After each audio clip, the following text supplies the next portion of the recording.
Yeah. Hold on. I, Trevor Trevor just told me we are contractually obligated to ask Rob about the Huskies.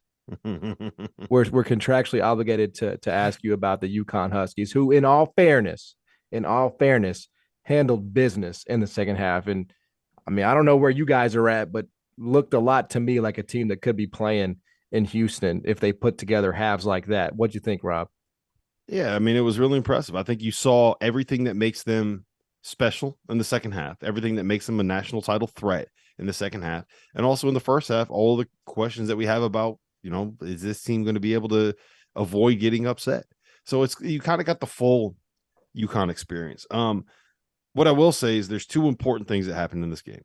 One, Donovan Clingan started getting it going again, right? Like he's been kind of up and down. When he comes in, he's all energy, all intensity, all action. But I do think it's important to note that the UConn's offense runs the best when Adama Sanogo is that pivot, that anchor, that guy where you can get those ball rotations. He can turn around, he can seal off, he can use that big old ass and create an angle for someone to just throw it in. Well, all he's got to do is catch it and lay it in, because that's what he does better than anything else. He had 22 points in the second half. Iona had 26. That kind of sums it up right there. Two, Jordan Hawkins started hitting some shots. Like that dude, he's kind of banged up. Like he's playing through a whole bunch of different things. Like he's got an ankle, he's got a hip, he had a heating pad on his back after the game. He's a dude that is 185 pounds and will throw himself around and dive on the floor and go jump in and try to get a rebound with a bunch of guys that are 50 pounds heavier than him. He's got a lot of this right here. That ticker is working for him. Yep. But when you are 185 pounds and you play the way that he does, you could be a little bit more susceptible to getting kind of beat up. So to see him kind of get right and kind of get that confidence, but like it hit him hard when he missed a shot that should have put them ahead in the Big East tournament in the game where they ended up losing to Marquette. And to see him get a couple to go in and kind of get that confidence back in the second half is something I think is really important for UConn in this matchup with St. Mary's, because they need him. I got a whole 15-minute rant up on the YouTube channel of the Top Dogs podcast. If you really want to hear me go in deep on this UConn team, this UConn win, go check it out there. We don't have to spend all of this time on After Dark. If you want me to spend 30 minutes on it, I'll go for 30 minutes, John. I want to know what T.O. thinks UConn's ceiling is. I want to get because honestly, we're flooded with Big East, prognosticators and talking heads on this network.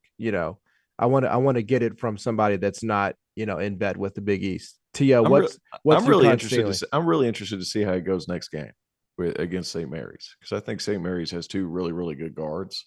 And I'm curious to know how that goes. But today, make no mistake, we could talk about Donovan Clingan. We could talk about some of these other guys. And Clingan was great in the first half. But this was Adama Sanogo's party. And everybody was invited, except for Nelly Jr. Joseph, who, guys, for all intents and purposes, is a smaller version of Adama Sanogo. He's the MAC version of Adama Sanogo. They're the same guy. So he was able to overpower him. He was able to score. Walter Clayton's talented.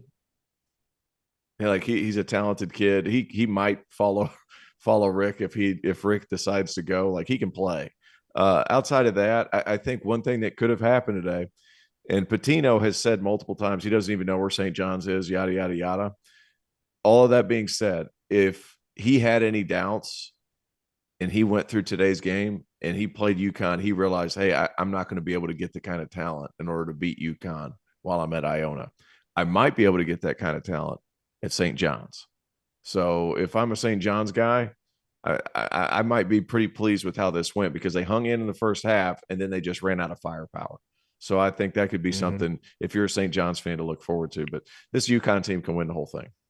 Today's episode is brought to you by Underdog Fantasy, the easiest place to play college basketball pick'em, where you can get a little extra sweat during March Madness and win real cash prizes simply by picking player stats in this weekend's games. In pick'em, all you do is predict whether a player will go higher or lower on Underdog's projected totals, whether that's points, rebounds, whatever. For example, if you're like me and you think Zach Edey is going to go nuts in this tournament, pick higher on his points projection, add up to 4 more picks, and if you hit them all, you can win 20 times your money on a single game. Underdog's slick mobile app is easy enough that dummies like Jeff Goodman have even figured it out. So go to underdogfantasy.com or download the app and use the code FIELD, FIELD, and Underdog will match your deposit up to $100. Now is the time to get in on the madness. So remember, underdogfantasy.com, promo code FIELD.